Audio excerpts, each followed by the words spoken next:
Today we're talking about the Lumix s5iix and my thoughts after using this camera for the last year.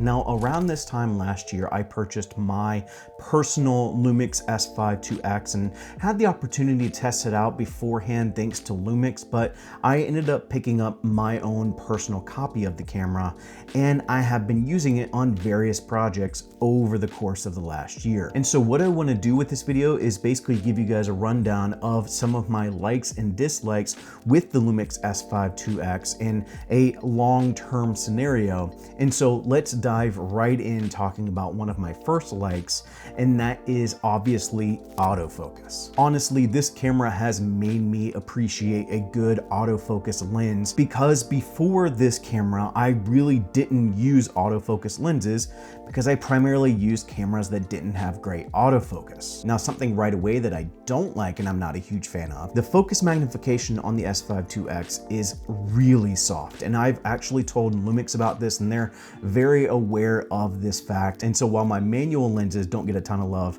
I do now have an all new love for autofocus lenses. And so while there is some negative in that, one thing I do appreciate about this camera is the amazing autofocus that it has. The next thing that I love about the s5iix is the dual native ISO.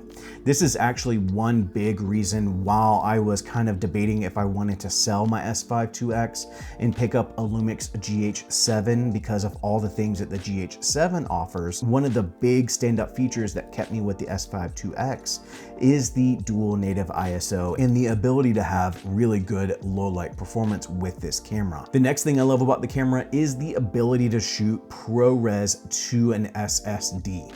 Now, I do wish, and kind of a dislike here is I do wish I was able to shoot ProRes RAW to an SSD like you can with the GH7, but I do appreciate the fact that I can shoot normal ProRes and then shoot ProRes RAW to an external monitor. And for that matter, I really do like the solid 10-bit codec that the s5iix offers. If I don't want ProRes or if I don't want ProRes RAW and I just want a solid 10-bit, this camera offers that, and for that, that's one of the big reasons why I may choose this camera for a specific shoot. The next reason why I typically would choose the s5iix is the amazing in-body image stabilization, or the IBIS. With the FP, I may need it to be a little bit more robust to get more steady handheld footage, whereas with the amazing IBIS of the s5iix, sometimes I actually get a smaller overall footprint with the s5iix than I would the FP. And so that's another reason why I like the s5iix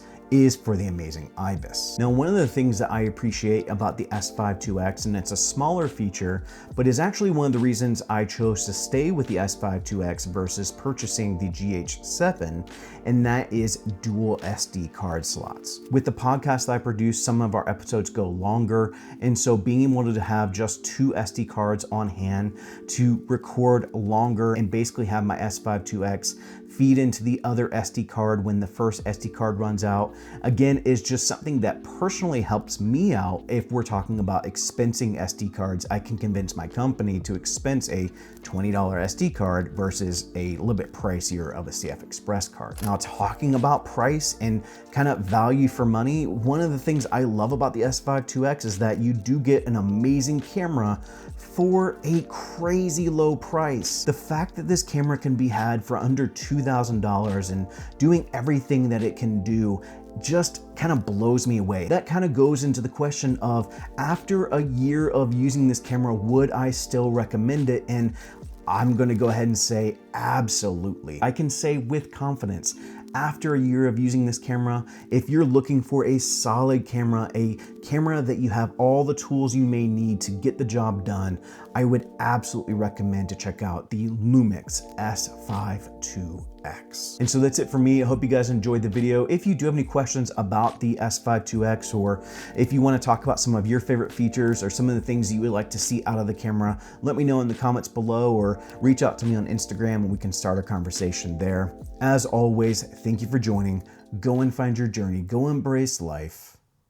Peace.